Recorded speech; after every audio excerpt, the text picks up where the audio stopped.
Hello दोस्तों, नमस्कार। आज अपने अध्याय का नाम है सूर्य परिवार। तो इसमें जितने भी इम्पोर्टेंट क्वेश्चन है उसको डिस्कशन किया जाएगा।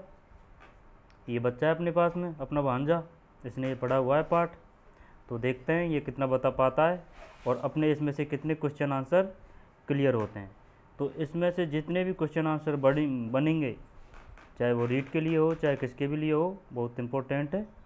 तो चलिए बिना समय गवाए शुरू करते हैं इस वीडियो को। पाठ का नाम है सौर परिवार। सौर परिवार तो सौर परिवार, तो बताइए सौर परिवार का निम्नलिखित में से कौन सदस्य नहीं है? सूर्य, ग्रह, उपग्रह, धूमकेतु, उल्का या फिर वाष्पकण? वाष्पकण, यू आर राइट। अब इसके बाद में ये बताइए, सर्वप्रथम किसने सूर्य सौरमंडल के केंद्र में है और ग्रह उसके चारों ओर चक्कर लगाते हैं, किसने कहा? निकोलस कोपरनिकस ने सन 1543 ने। हमारे सौरमंडल की आयु कितनी है? 460 करोड़ वर्ष। ठीक है। सूर्य हमारी आकाश गंगा का ये तारा है या उपग्रह है या फिर क्या है? तारा है सूर्य।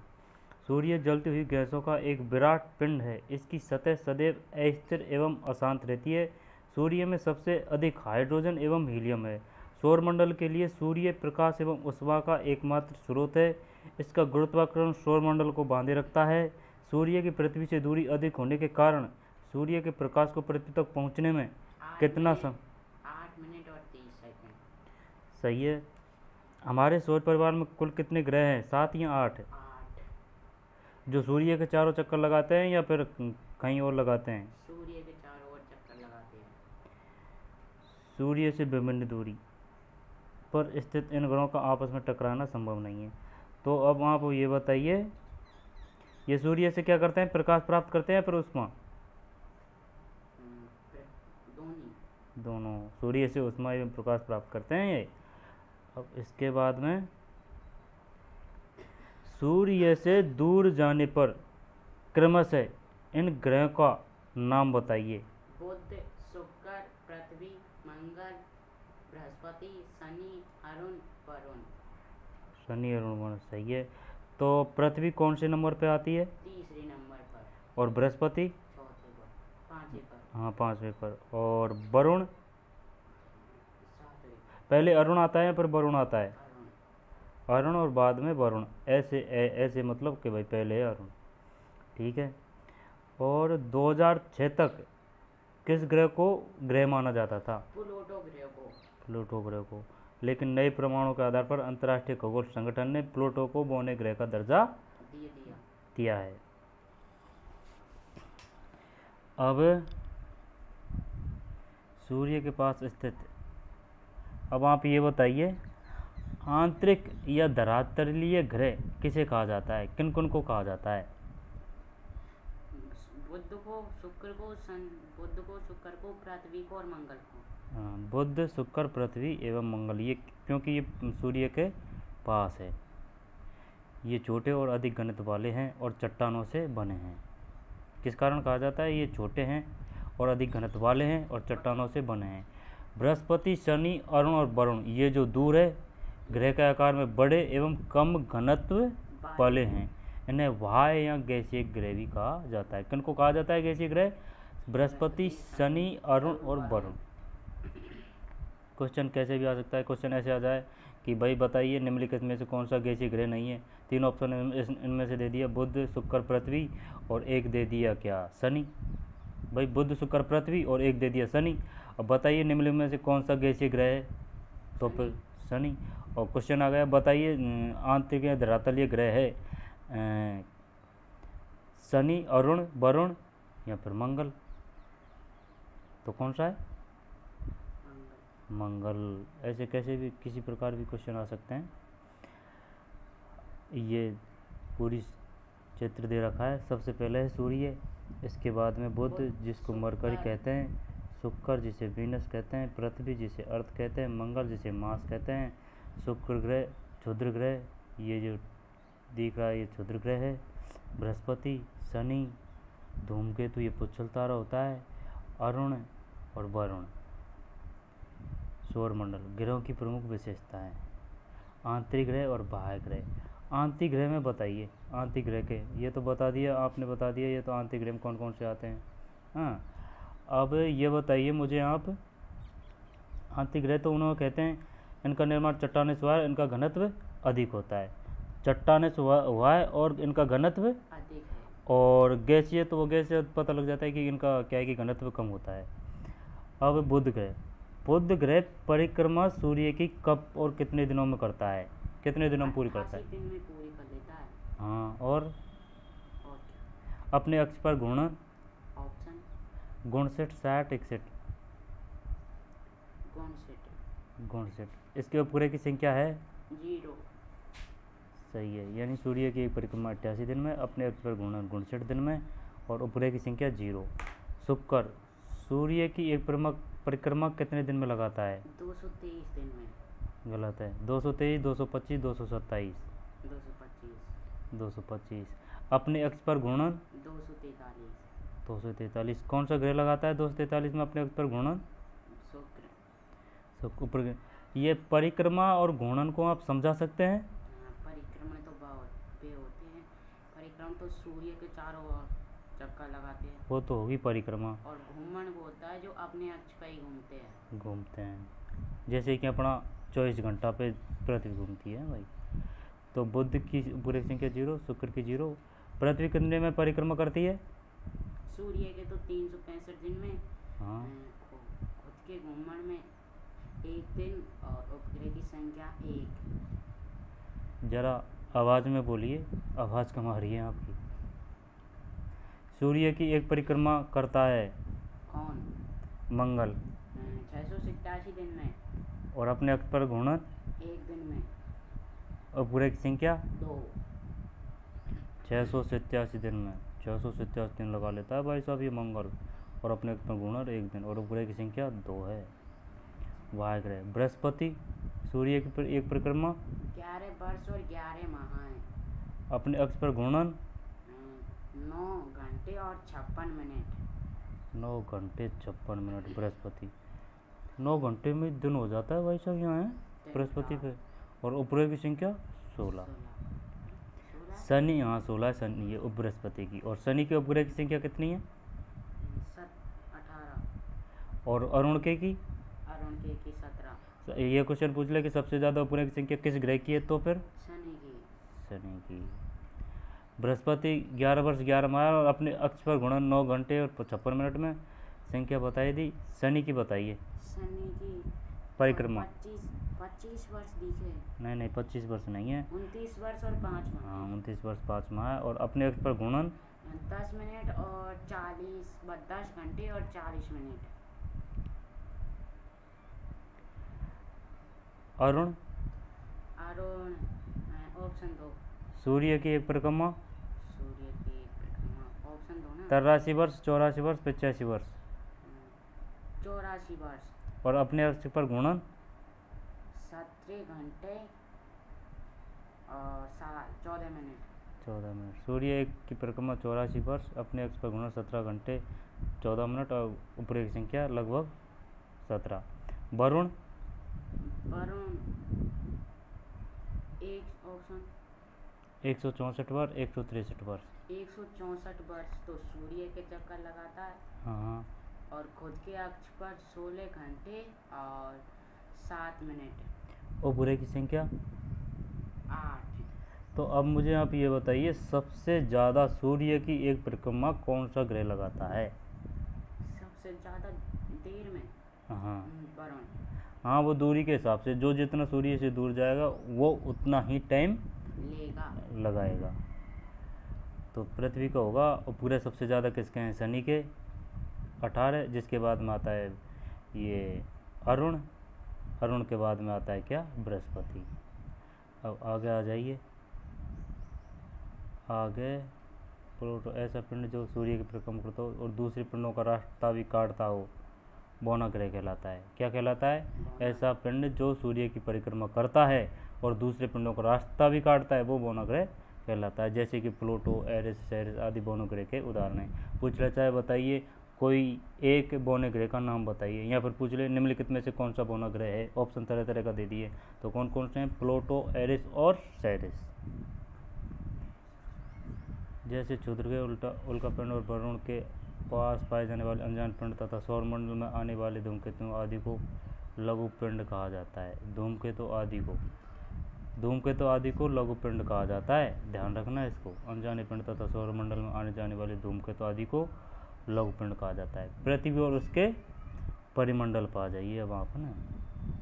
परिमंडल पृथ्वी का औसत तापमान कितना है? 14 सेंटीमीटर, 15 सेंटीमीटर, 17 सेंटीमीटर। 14 सेंटीमीटर। गलत है, 15 सेंटीमीटर है जो जीवन के लिए आदर्श है। इसके बाद में पर्यावरण के कितने घटक है? 3 घटक। कौन कौन से हैं? वायुमंडल, स्थलमंडल, हाँ, जलमंडल। वायुमंडल, स्थलमंडल और जलमंडल। हाँ, ये 3 मंडल है। और इनमें पूरे में आ जाता है कौन सा? जैव मंडल में आ जाते हैं, ठीक है ना। और ये पृथ्वी पर 71% क्या है? जल। ठीक है। अब इसके बाद में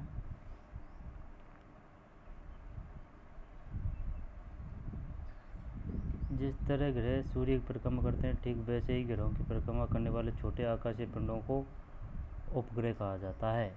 उपग्रह की बात आ रही है। बुध और शुक्र के कोई उपग्रह नहीं है। पूछ ले कौन से उपग्रहों के कोई भी उपग्रह नहीं है? बुध और शुक्र के। ग्रहों की भांति उपग्रहों की ऊष्मा एवं प्रकाश नहीं होता, इन्हें सूर्य से ही ताप एवं प्रकाश मिलता है। अनेक उपग्रह चंद्रमा से बड़े हैं, जैसे शनि का टाइटन, नहीं, शनि का टाइटन है, बृहस्पति का गैनीमेड और कैलिस्टो है। अगर पूछ ले बताइए सबसे बड़े उपग्रह का नाम क्या है, तो क्या आएगा? नहीं, चंद्रमा से नहीं, सबसे बड़े ग्रह का हाँ, शनि का टाइटन है, बृहस्पति का गैनीमेड। शनि के उपग्रह टाइटन पर पृथ्वी की तरह सघन वायुमंडल है, वहाँ भी नदियाँ और जलाशय और धरातल पृथ्वी जैसा ही है। शनि के उपग्रह टाइटन पर उसके वायुमंडल की प्रमुख गैस नाइट्रोजन है। यहाँ जीवन की संभावना है या नहीं, इसका पता लगाने में वैज्ञानिक कभी प्रयासरत है। पृथ्वी जैसा सघन वायुमंडल किस उपग्रह का है?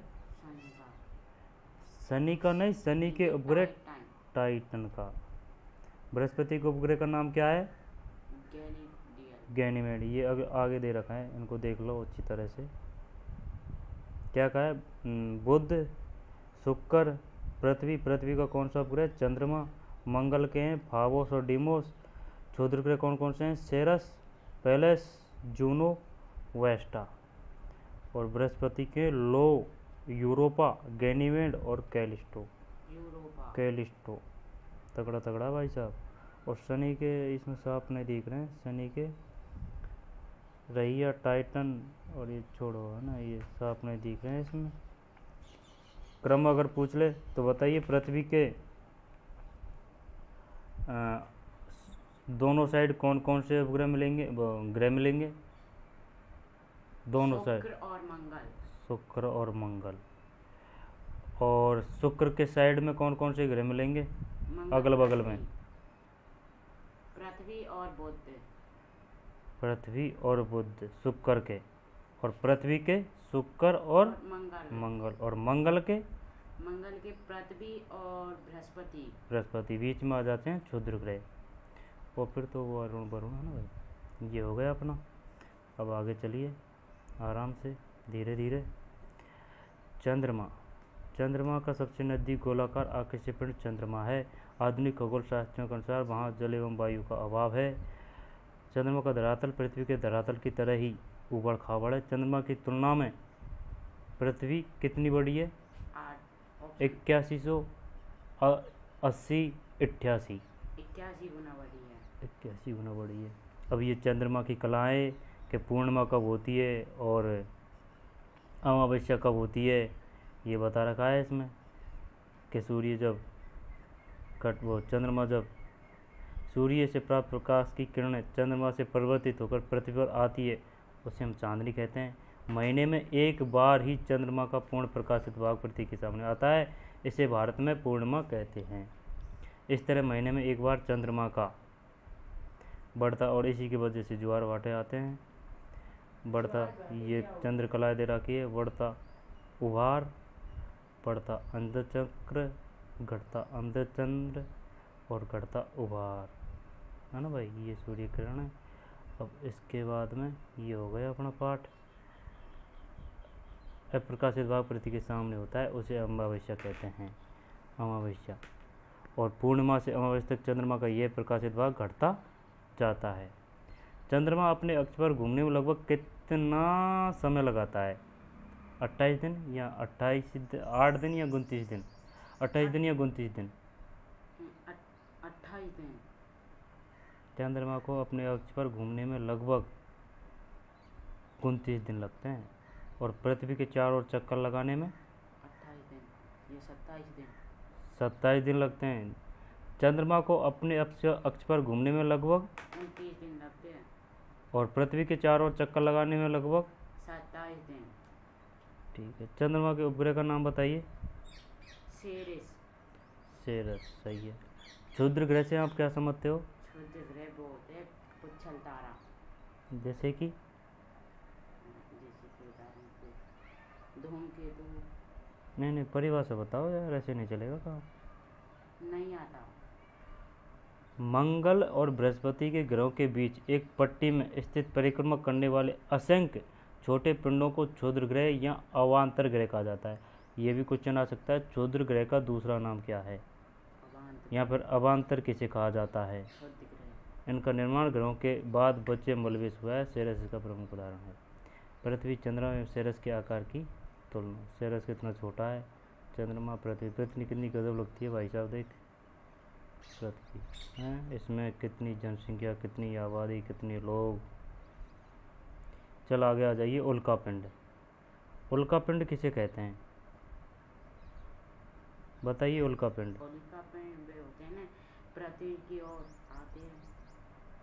हाँ, तो आप जो समझते हो, आपने जो पढ़ा है, आप जितना जानते हो उसको आप अपने शब्दों में जैसा हो सके उतना प्रस्तुत करने का कोशिश करें। उल्कापिंड पे होते हैं, मतलब पृथ्वी, हमें वो न दूर से तारे दिखते हैं ना, हाँ, उनको ही उल्कापिंड कहा जाता है। नहीं, तारे तो अलग होते हैं यार,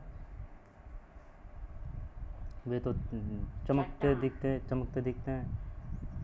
उल्कापिंड एक चट्टान ही होती है, चट्टान जैसा ही होता है। हाँ, वो घर्षण के समय ये चमकीली रेखा के रूप में दिखाई देते हैं, जिन्हें हम टूटते तारे कहते हैं। तो मैं भी तो यही हाँ, कह रहा था। तारे और टूटते तारे में अंतर होता है। तो कुछ उल्काएं बड़ी होने के कारण पूरी तरह से नष्ट नहीं पाते। देखिए, अमेरिका के एरिज़ोना प्रांत में उल्कापिंड गिरने से बना गड्ढा, भाई साहब कोई गांव पे आ जाता तो गांव ही साफ था इससे।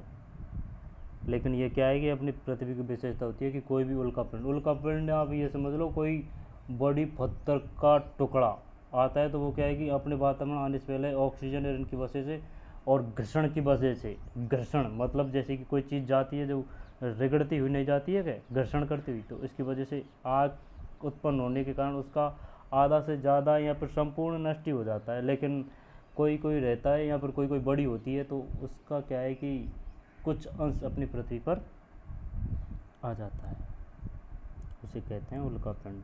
फिल्मों में या फिर आपने देखा हो तो। शब्दावली बताइए अब। सौरमंडल किसे कहते हैं? सौरमंडल ग्रह, उपग्रह, क्षुद्र ग्रह आदि को कहते हैं। पखवाड़ा महीना का आधा दिन, आधा महीना। और सप्ताह? 7 दिन।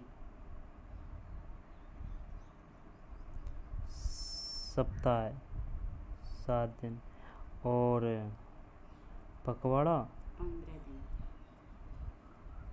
महीने का आधा भाग। क्षुद्र ग्रह या अवान्तर ग्रह, मंगल और बृहस्पति के मध्य स्थित छोटे खगोलीय पिंड। उपग्रह ग्रह के चारों ओर चक्कर लगाने वाले उपग्रह कहलाते हैं। नहीं, पिंड ग्रह के चक्कर लगाने वाले पिंड, ठीक है ना। अब आगे आ जाइए, अभ्यास प्रश्न। वर्तमान में ग्रहों की संख्या कितनी है? 8। सौरमंडल का सबसे बड़ा ग्रह है बृहस्पति। सबसे छोटा ग्रह कौन सा है? बुध। जीवंत ग्रह कौन सा है? पृथ्वी। पृथ्वी का उपग्रह है। चंद्रमा। वलय धारक ग्रह है। पहले वलय धारक वाला रिंग सी। शनि। हाँ, वो रिंग नहीं होती है क्या। और सबसे चमकीला ग्रह, शुक्र। तो सबसे छोटा ग्रह बुध, जीवंत ग्रह पृथ्वी, पृथ्वी का उपग्रह चंद्रमा, वलय धारक ग्रह शनि, सबसे चमकीला ग्रह शुक्र। पृथ्वी का सबसे नजदीकी आकाशीय पिंड, सूर्य। नजदीकी आकाशीय पिंड, पुनः पृथ्वी का सबसे नजदीकी आकाशीय सूर्य। पिंड, सूर्य तो काफ़ी दूर होता है यार, चंद्रमा लिख रखा है इसमें, चंद्रमा ही तो आएगा। चंद्रमा। आकाशीय पिंड। पृथ्वी सौर परिवार का कौन सा ग्रह है। तीसरा। चौथा, पांचवा। बड़ा पूछ रहा है कि नंबर पूछ रहे हो। नहीं, हाँ बड़ा पूछ रहा हूँ, कौन सी नंबर का है। बता रहा हूँ, 5वां नंबर का। सही पता है। सही तो नहीं पता। चल मैं देख के बताता हूँ यार, पांचवा ही होना चाहिए यार, पांचवा नहीं है यार, हाँ, चौथा ही। तीसरा है, तीसरा। हमें क्या बता रहा था। उसमें गलत लिख रखा है। मैं भी तो सबसे बड़ा ग्रह जो पृथ्वी तीसरे नंबर का ग्रह है। पृथ्वी का सबसे नजदीक आकाशीय पिंड चंद्रमा, पृथ्वी और सौर परिवार का तीसरा बड़ा ग्रह है। पृथ्वी के चारों ओर गैसों का आवरण, इसे क्या कहा जाता है। वायुमंडल। वायुमंडल। ग्रहों की परिक्रमा करने वाले आकाशीय पिंडों को उपग्रह। सौर मंडल के सभी ग्रहों के क्रम से नाम लिखिए। बुध, शुक्र, पृथ्वी, मंगल, बृहस्पति, शनि, अरुण, वरुण। पृथ्वी के किन दो ग्रहों के बीच में स्थित है। मंगल और शुक्र। मंगल और शुक्र। और शुक्र। चंद्रमा पर जीवन क्यों नहीं पाया जाता है। क्योंकि वहाँ पर ऑक्सीजन उपलब्ध नहीं है और वहाँ दिन में अत्यधिक धूप निकलती है और रात में अत्यधिक ठंड पड़ती है। चंद्रकला किसे कहते हैं। चंद्रकलाएं अमावस्या और पूर्णिमा को ही चंद्रकलाएं कहते हैं। हाँ, वो पृथ्वी के जब चारों तरफ पृथ्वी के जब चंद्रमा परिक्रमा करता है तो 15 दिन में वो सूर्य का प्रकाश ज़्यादा आता है, कम आता है उसको ही, कम आता है उसको अमावस्या, और ज़्यादा आता है उसको ही पूर्णिमा। और इन्हीं कलाओं के कारण ज्वार भाटे आते हैं। पृथ्वी को एक अनोखा ग्रह क्यों कहा जाता है, समझाइए। पृथ्वी को अनोखा ग्रह इसलिए कहा जाता है यहाँ पर जीवन व्यापक है। जीवन आया है, सही है। और यहाँ पर जल पाया जाता है। सही है। यहाँ पर जल है, ऐसा वायुमंडल आवरण है, वातावरण है। ऐसा आवरण है जो मानव जीवन के लिए आवश्यक है, मतलब हाँ, महत्वपूर्ण है। और जैव मंडल है यहाँ पर। हाँ, और बस। और बताइए, क्या जो भी आप विशेषता जानते हो। और जो वायु है, जल है, तो और तो कुछ नहीं आ रहा। भूमि है, जैव मिट्टी मंडल है। में आ जाएगी ना। जैव मंडल में आ जाएगी, लेकिन मिट्टी और ग्रहों पे भी होती है, लेकिन वो उपजाऊ नहीं होती है। उनमें क्या है कि जीव जंतुओं का वास नहीं होता है, या फिर जीव उनमें पनपते नहीं हैं। तो ऐसी काफ़ी विशेषताएं हैं। तो चल ठीक है, अपना ये इसके जितने भी क्वेश्चन थे वो पूरे हो चुके हैं। तो ठीक है दोस्तों, आपको अगर वीडियो पसंद आया हो तो लाइक करें, शेयर करें, और कोई गलती हो अगर हुई हो तो आप माफ़ करना। तो चलते हैं, मिलते हैं अगले वीडियो में। जय हिंद, जय भारत।